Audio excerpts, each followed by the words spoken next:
그 경영학 이론 중에 버거킹 효과라는 게 있습니다.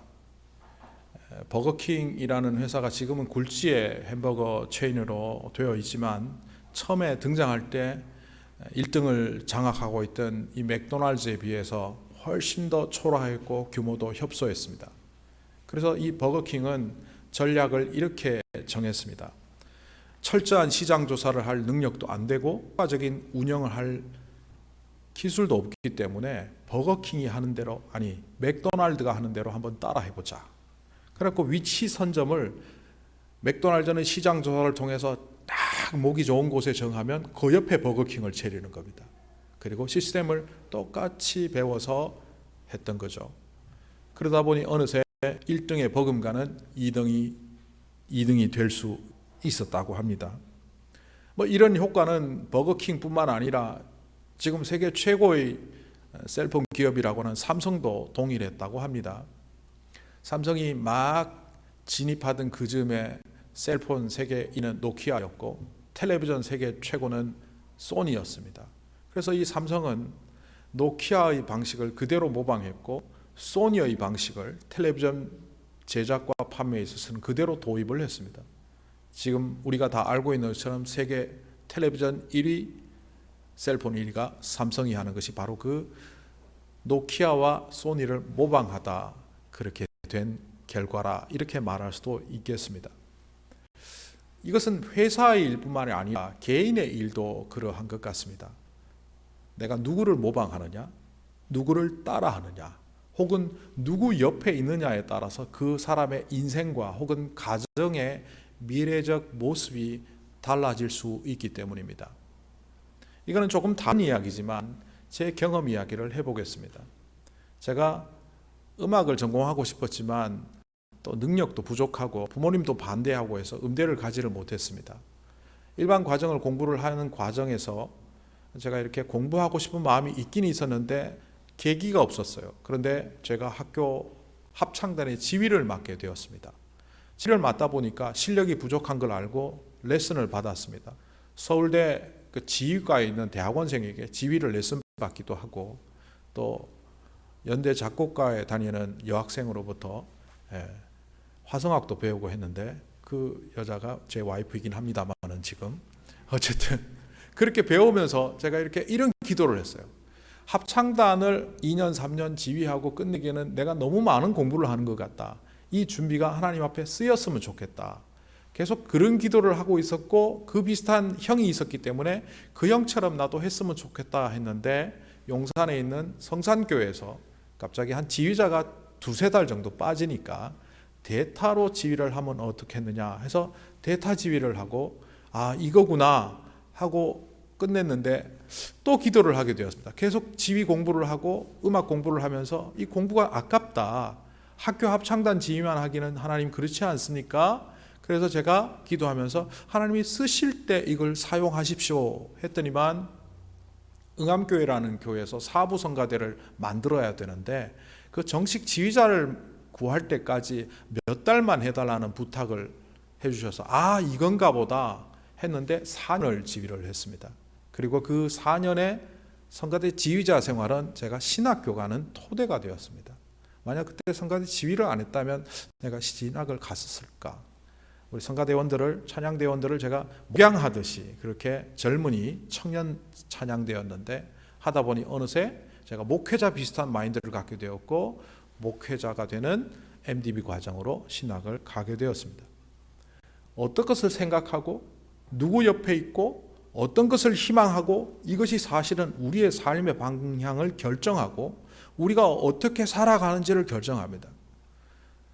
돈을 늘 생각하는 사람은 주야로 돈을 묵상하는 사람들은 돈을 많이 벌기는 하겠죠. 근데 그 돈이 자신의 행복의 근원인 줄 알고 희망인 줄 알고 달려갔지만 실제로 그 돈이 자신의 삶의 결정을 아름다운 모습으로 만들어가지 못할 때 사실은 돈 때문에 망하는 자가 되죠. 오늘 성경에 등장하는 2사람 인물이 있습니다. 오늘 이 사도행전 24장 10절부터 27절까지는 2사람의 대화가 나옵니다.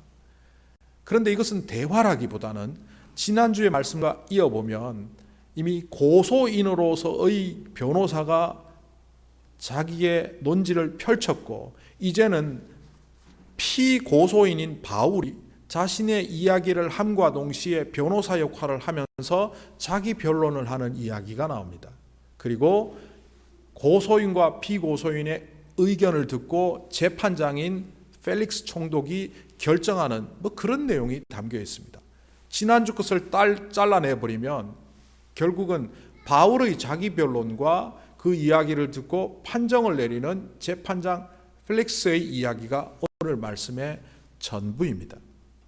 그런데 이 이야기를 가만히 분석해 보면 여러 가지 좀 재밌는 장면을 목격하게 됩니다. 먼저 바울이 법에 대해서 이렇게 정통한 지식을 갖고 있나 할 만큼 놀라운 변론을 하고 있습니다.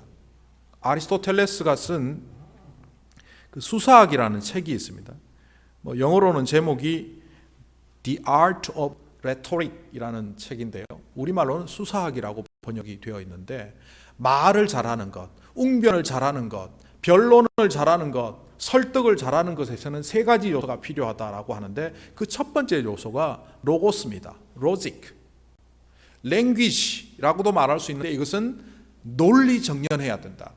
논거가 확실해야 된다. 뭔가를 얘기하면 증거를 확실히 대고 논지를 펴나가기 위한 그 증거인 논거가 확실해야만 된다.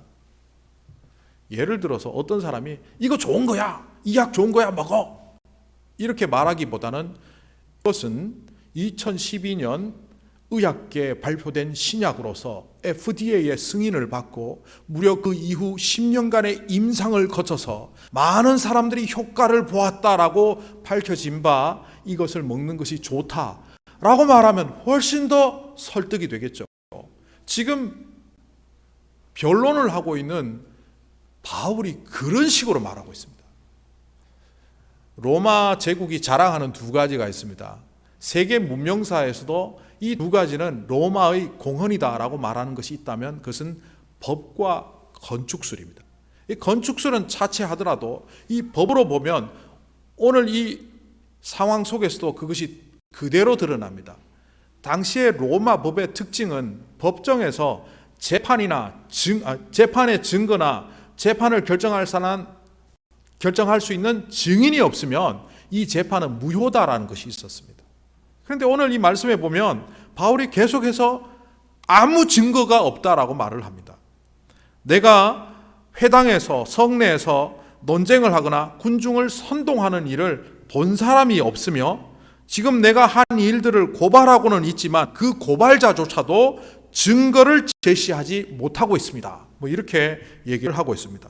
또 이렇게 말합니다. 내가 성전에서 그들이 나를 보았다고 말하는데 정결 예식을 행하는 것은 그들이 보았습니다.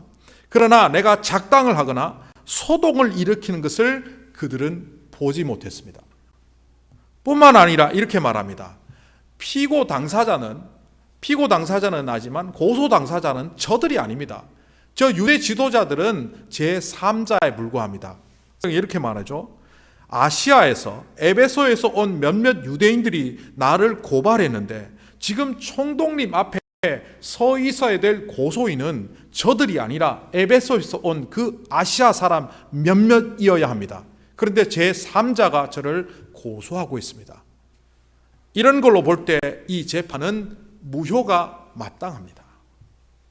사실 바울의 이런 변론 속에는 또 다른 특징이 있습니다. 로마 법에 정통할 뿐만 아니라 그가 유대 율법에 굉장히 정통하다는 겁니다.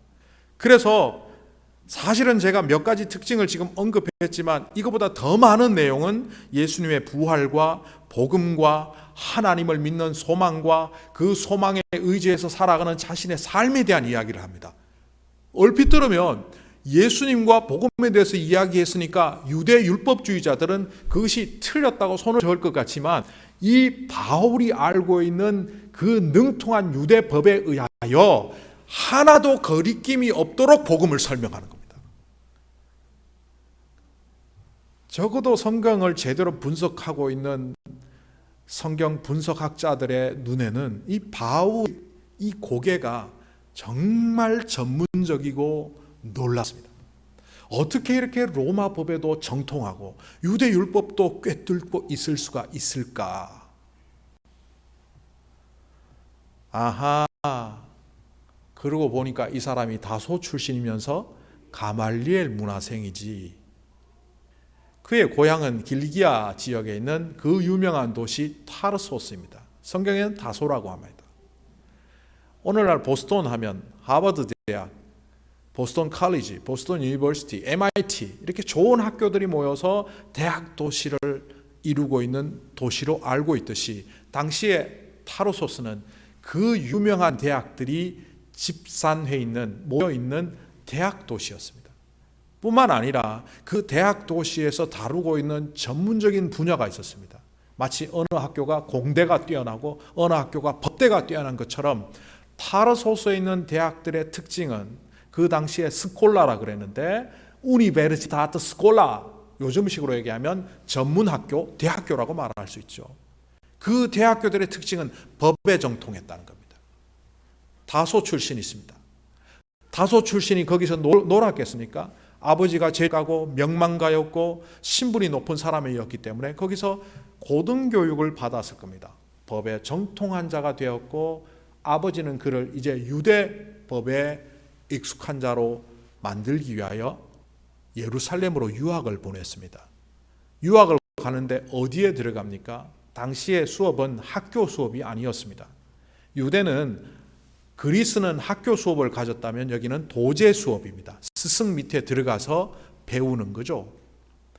이 가말리엘이라는 사람이 사도행전 곳곳에서 보면 산헤드린 공회를 할 때 의견이 분분할 때 한마디 딱 말하면 좌중이 하나로 통일되는 그런 장면들이 곧잘 나옵니다. 이 바울의 스승인 가말리엘은 이름 자체가 벌써 가말리엘이지 않습니까? 가말이라는 낙타란 말인데요. 이게 영어의 캐멀에 영향을 줘서 낙타란 말인데 이 가말은 존경하는 스승, 위대한 스승들에게만 붙일 수 있는 이름입니다.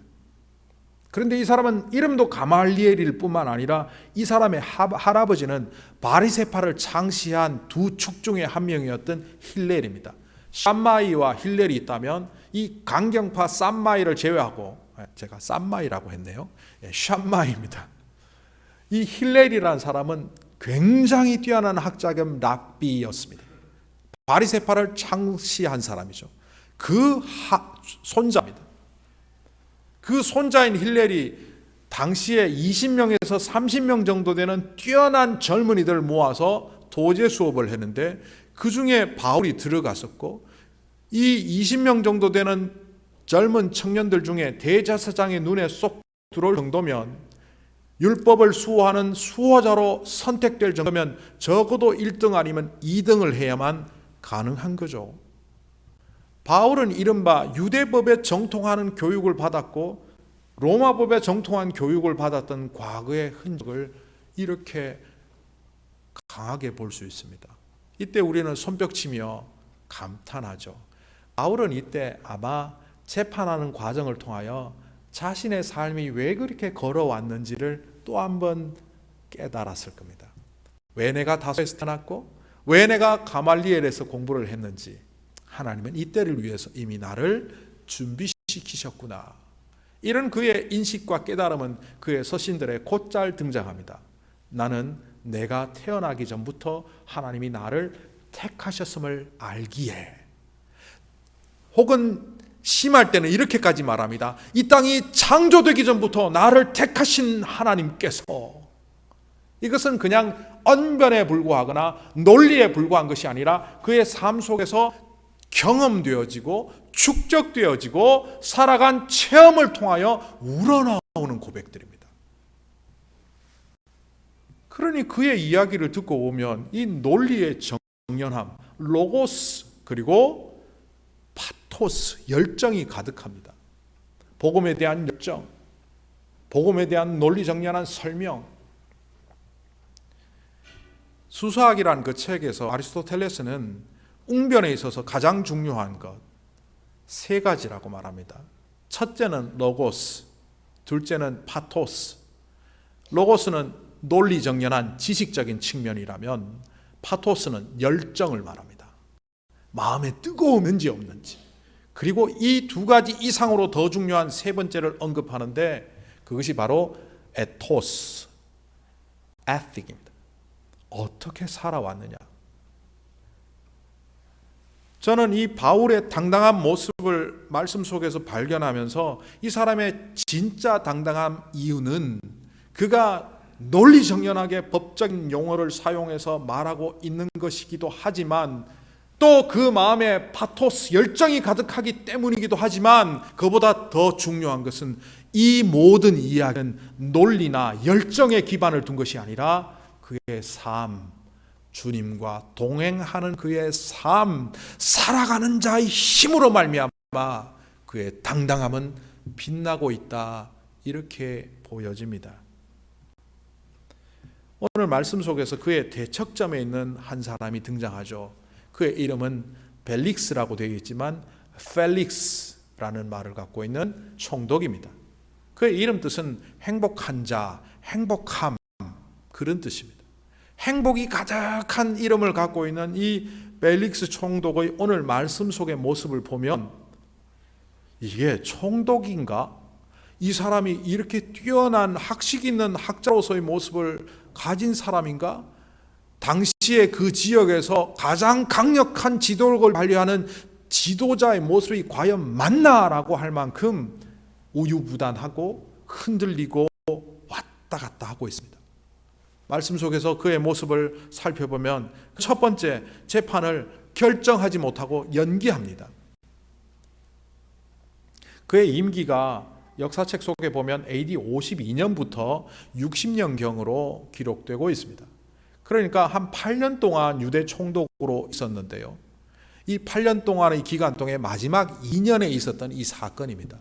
그러면 자기가 잘 마무리하고 떠나야 되는데 이 사건을 마무리하지 못하고 오히려 연기를 해버립니다. 그리고 연기를 하며 첫 번째 그가 이런 태도를 보여줍니다. 23절에 백부장에게 명령하여 바울을 잘 지켜라. 그리고 그에게 억압하지 말고 자유를 주어서 그의 친척들이나 아는 사람들이 와서 음식물을 제공하거나 돌보려고 할 때 다 하도록 풀어주어라. 이 첫 번째 모습은 바울 편에 서서 바울을 적극적으로 배려하는 모습이 등장합니다. 그러다가 이 사람이 감옥에 갇혀있는 바울을 자꾸 불러내서 이야기를 듣습니다. 그때 드루실라와 함께 펠릭스 총독이 바울의 이야기를 들을 때 바울이 했던 내용은 그리스도 예수를 믿는 믿음에 관하여 바울이 계속 설명했다고 말합니다. 그리고 그 내용을 보니까 바울이 이 땅의 정의, 이 상의 하나님 나라의 정의, 그리고 장차 올 심판에 대하여, 구원의 역사에 대하여 이야기를 하니까 그게 두려운 나머지 두 번째 모습은 벨릭스가 두려워하여 이제 그만해! 내가 다시 부를 때까지 오지 마! 그걸 거절하는 모습을 보입니다. 여기서 다시 바울과 관계가 깨졌나 보니까 그 다음에 다시 불러서 바울에게 돈을 받을까 은근히 바랬다. 뇌물을 요구합니다. 역사 기록에 보면 펠릭스 총독이 실패한 이유를 역사가들은 이렇게 기록합니다. 그의 잔인함과 더불어 부정직함, 부정부패를 일삼는 관리였기 때문에 그는 더 큰 성공을 이루지 못했다. 이렇게 평가해 놓은 것을 볼 수 있습니다. 뇌물 받는 습관은 여기서도 드러납니다. 처음에는 바울을 편드는 것 같았지만, 그래서 믿음의 말씀을 귀기울여 듣는 것 같았지만 그것을 거부하다가 심지어는 부정부패를 일삼는 아주 타락한 뇌물을 좋아하는 관리의 모습으로 나옵니다. 그러다가 이 사람이 어느새 유대 지도자들의 편에 붙어서 하는 모습이 27절에 나오죠. 벨릭스는 유대 사람의 환심을 사고자 하여 바울을 가두어 둔 채 2년 동안 내버려 두었더라. 이거는 또 바울의 반대편에 서서 유대 지도자들과 쿵짝이 맞아서 하는 것처럼 보입니다. 도대체 이 사람의 진짜 모습이 뭡니까? 당시에 로마의 속주들은 두 가지 형태로 되어 있었습니다. AD 60년경은 아직까지 로마의 황제 정치가 자리를 잡지를 못했습니다. 아시다시피 시저를 살해하면서 황제 정치가 옥타비아누스를 통해서 등장하긴 했지만 이제 등장한 지 50년 남짓 하는 동안 여러 황제들이 교체되는 과정에 황제 정치의 혼란함 가운데 있었습니다. 그러다 보니 여전히 원로원들, 세니터들이 득세를 하고 있었고 속주를 원로원 관할로 절반 정도 두고 있었고 또 황제 세력은 황제 나름대로 속주를 통치하는 황제 직속 속주를 갖고 있었습니다.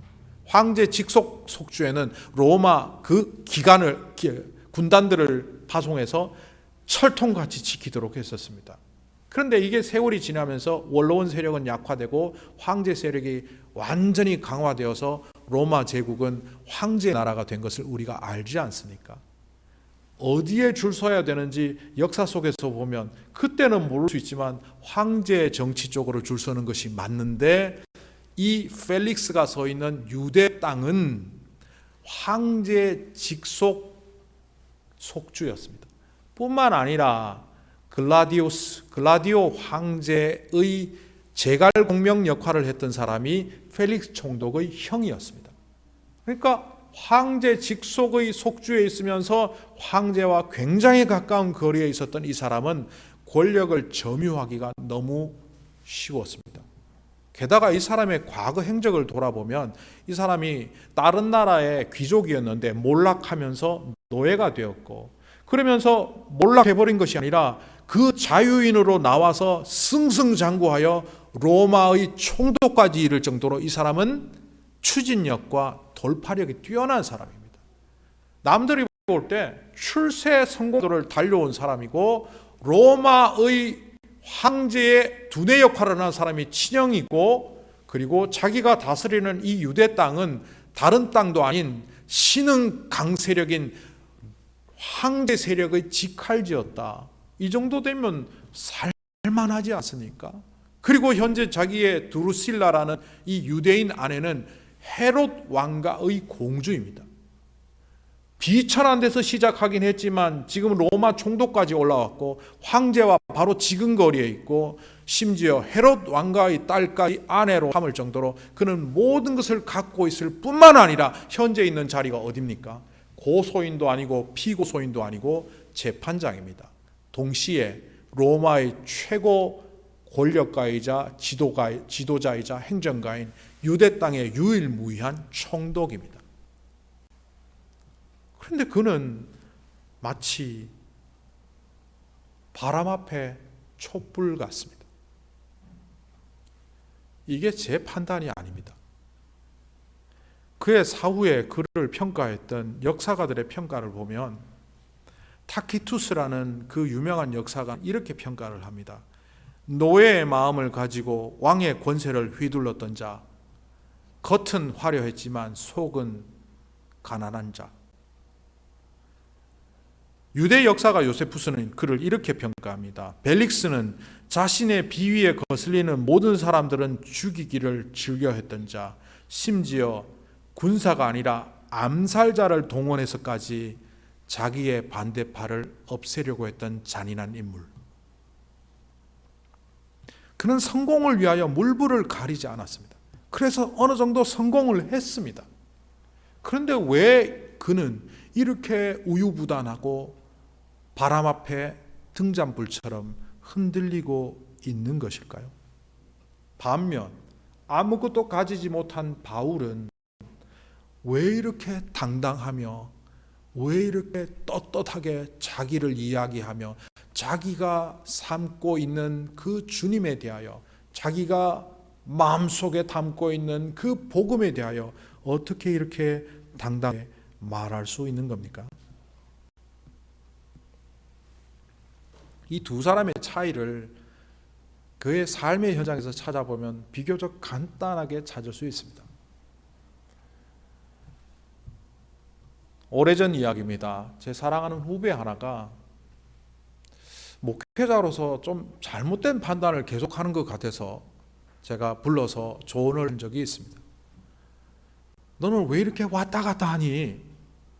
왜 목회자가 뭔가 기준을 정해놓고 주님의 말씀의 기준에 입각하여 삶을 정돈하고 판단하고 살아야 되는데 왜 이랬다 저랬다 이랬다 그러니? 그러니까 본인은 모르고 모르고 있는 거예요. 아니, 저 그런 적이 없습니다, 형. 형이 잘못 본 거예요. 그래서 제가 설명을 해줬습니다. 케이스가 한 4개 정도 있었는데 첫 번째 케이스에서 너는 그 교회에서 가장 유력한 자 편에 섰다. 그 교회 하나님의 뜻이 무엇인지 분별하지 않고 가장 세력 있는 사람 편이 되어서 그 일을 판단했다. 두 번째 일에서는 너에게 어떤 이득이 돌아올지를 판단했다. 그래서 이렇게 할 때는 나에게 손해오고 저렇게 할 때는 나에게 이득이 오니까 옳고 그름과 상관없이 가장 이득이 되는 그것을 선택하더라. 세 번째는 네가 이 일을 결정하고 이 일을 했을 때 하나님이 기뻐하시고 교회가 잘 되느냐 안 되느냐 그거 생각하지 않고 욕을 먹을지 안 먹을지, 요렇게 하면 사람들이 욕할 것 같고 요렇게 하면 욕 안 할 것 같고, 너는 그런 기준들을 통해서 상황을 결정하고 판단해 가더라. 그래서 어떤 때는 저렇게 판단하고 어떤 때는 요렇게 판단하고 어떤 때는 이렇게 판단한 거야. 제 후배의 이야기라 제가 뭉뚱그려서 얘기할 수밖에 없습니다. 이해하고 들어주십시오. 그 사안마다 다르게 판단한 것처럼 판단했다는 것을 제가 설명해 주니까 그 후배가 깨닫습니다. 내가 그랬어요?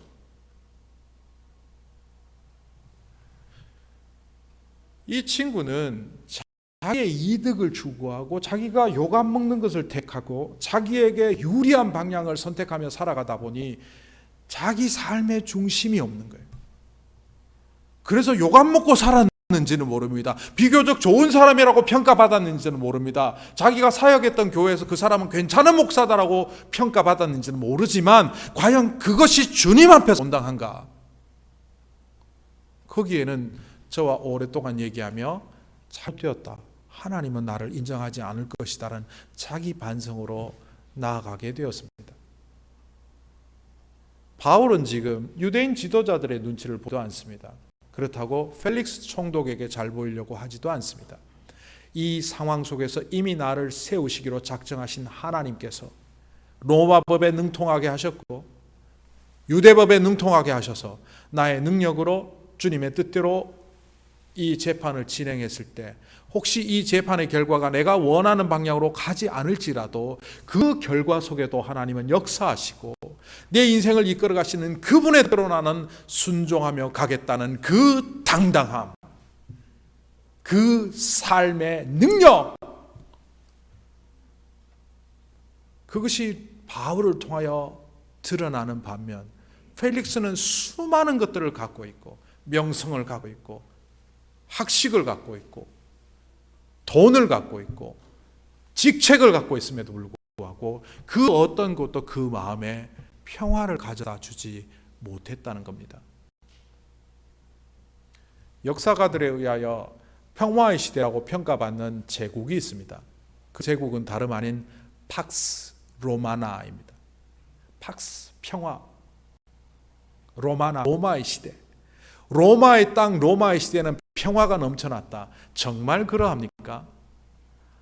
로마에 관해서 조금만 더 공부해보고 내밀히 살펴보면 그 황제들끼리 암살하고 죽이고 살리고 형제들끼리 암투하고 엄마와 아들 사이에도 서로 죽이고 살리고 했던 수많은 암투가 그 안에 존재함을 봅니다. 황제들 상당수가 독살되었죠. 그리고 권력을 가진 사람들은 수많은 노예를 부리며 개인의 재산과 권리와 자격을 무시한 채 짐승처럼 사람을 부리며 자기 만족을 위해서 살았죠. 그런 시대에 가정이 온전했습니까? 로마에 만연했던 것이 동성애였고 근친상간이었고 로마 시대는 정말 엉망진창이었습니다. 겉으로 좋은 건축을 만들었고 겉으로 좋은 법을 만들었고 시대와 문화를 창조해 나간 것은 사실이지만 그러나 그 안에 평화는 없었다는 겁니다. 오늘 우리가 살아가는 시대는 어떠합니까? 사람들이 그렇게 말하죠. 일단 성공해야 돼. 성공해야 행복하지. 돈 많이 벌어야 돼. 그 돈이 너를 지켜줄 거야. 명예와 지위와 네가 가진 모든 그 성공들이 너를 지켜줄 거야 라고 말할지 모르지만 겉을 지킬 수는 있지만 속을 지킬 수는 없다는 거죠. 예수님을 따라다녔던 제자들이 계속 두려움 속에 있었다는 것 아시죠? 그들이 예수님을 처음에 따라다닐 때는 예수님의 겉모양을 보고 따라다녔습니다. 물 위로 걸으시는 예수님, 병자들을 고치시는 예수님, 심지어 떡 5개와 물고기 2마리로 5,000명을 먹이시는 그 예수님의 겉모양을 볼 때 화려하기 짝이 없었죠. 그리고 그들은 꿈을 가집니다. 예루살렘에만 가면 나라를 뒤집고 저분이 왕이 되면 내가 오른팔, 왼팔, 요직을 차지할 거야. 그런데 예수님은 거기에 전혀 관심이 없으신 듯 자꾸 이야기하셨죠. 그때 베드로는 나섭니다. 주님, 그러지 마십시오. 십자가에 달려 돌아가신다, 죽으신다 말하지 마십시오. 그때 예수님이 베드로를 향하여 뭐라고 말합니까? 사탄아, 내 뒤로 물러가라. 너는 왜 하나님의 일은 생각하지 않고 사람의 일을 생각하느냐? 너는 왜 길이요 진리요 생명 되신 예수 그리스도의 길을 쫓아가기보다는 왜 로마 황제의 길을 쫓아가느냐? 그 이야기죠. 펠릭스 총독은 로마 황제를 꿈꿨을 것 같습니다. 글라디오 황제가 물러나고 그 다음에 또 다른 황제가 등장했을 때 네로 황제였습니다. 네로 황제가 등장했을 때도 여전히 이 사람은 그 황제 편에 서서 굉장히 가깝게 권력을 행사했습니다. 이제 네로가 물러나면 형이나 나나 한 자리 차지해야지. 그리고 그가 내려간 지방 도시가 베스부스입니다. 이른바 폼페이 최후의 날에 나오는 그 폼페이입니다. 그의 아내 드리슬라와 펠릭스 총독과 그의 아들은 화산에 묻힌 채 그렇게 세상을 끝내고 말았죠. 그러나 이 재판정에서 2년 동안 연기되고 그 어려운 걸음을 걸었던 바울이란 사람을 통하여 로마는 바뀌기 시작합니다. 그는 로마의 도시에 들어갔을 때도 환영받지 하고 죄수의 신분으로 들어갔을 뿐이지만 그를 통하여 로마는 바뀌기 시작하고 그는 그렇게 그 땅을 떠났는지 모르지만 결국 로마를 중심으로 로마 제국은 하나님을 예수 그리스도를 구주로 받아들일 수밖에 없는 시대로 문화로 바뀌고야 맙니다. 여러분은 무엇을 꿈꾸며 살아가십니까? 여전히 로마 황제가 보여준 그 화려함 속으로 걸어가기를 원하십니까? 그렇다면 여러분 마음속에는 가져도 평화가 없고 가지지 않아도 평화가 없는 영원한 두려움 속에 사는 인생이 되고야 말 겁니다. 우리가 추구하는 건강, 재물, 명예, 성공, 이것이 나쁘다는 게 아닙니다. 살아가기 위해서는 그런 것들이 필요할 수 있습니다. 그러나 그것은 우리의 인생의 답이 아니라는 겁니다. 그런 것들이 우리에게 진정한 평화도, 진정한 기쁨도, 진정한 행복도 줄 수 없다는 겁니다. 우리가 좀 전에 불렀던 그 찬송가 Abide with me, 우리 찬송가로는 아주 장황하게 번역을 했습니다만 제가 그 영어 가사를 다른 번역으로 지금 소개해 볼 테니 들어보십시오. 주님, 제 옆에 계셔 주세요. 황혼이 빨리 저물어 갑니다. 어둠이 깊어지니 주님, 제 옆에 계셔 주세요. 나를 돕던 사람들은 쓰러지고 나를 위로하던 사람들을 나를 지나쳐 갑니다. 힘없는 사람을 도우시는 주님, 제 옆에 계셔 주세요. 찰나의 삶, 설물같이 빨리 빠져 끝에 이르는 삶, 그 삶은 그렇게 사라져 갑니다. 이 땅의 기쁨은 어두워지고 이 땅의 영광이라야 사라지고 꺾여지는 것일 뿐, 모든 것 둘러보니 변하고 쇠하여져 갈 뿐. 오 주님, 변함없이 내 옆에 계시는 주님, 제 옆에 계셔 주세요. 시골에 작은 목회자로 살아갔지만 그 자리에서 생명을 품었던 마틴 루터라는 사람을 통하여 하나님은 1517년 이후 유럽 사회를 바꾸어 갔습니다. 아무도 알아주지 않는 자리에서 하나님의 말씀만이 생명이다 느끼며 그 목숨의 위태로움 속에서도 라틴어 성경을 영어 성경으로 바꾸었던 위클리프라는 사람을 통하여 영국이라는 사회는 교회의 새로움을 준비하는 땅이 되었습니다.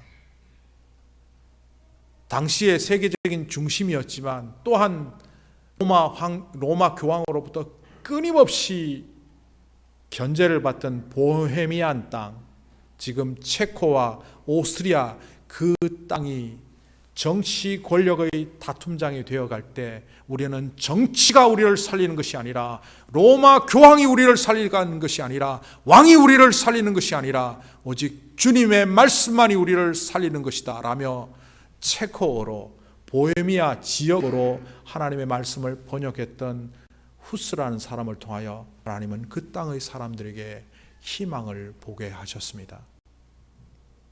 여러분들은 어떤 희망을 품고 살아가십니까?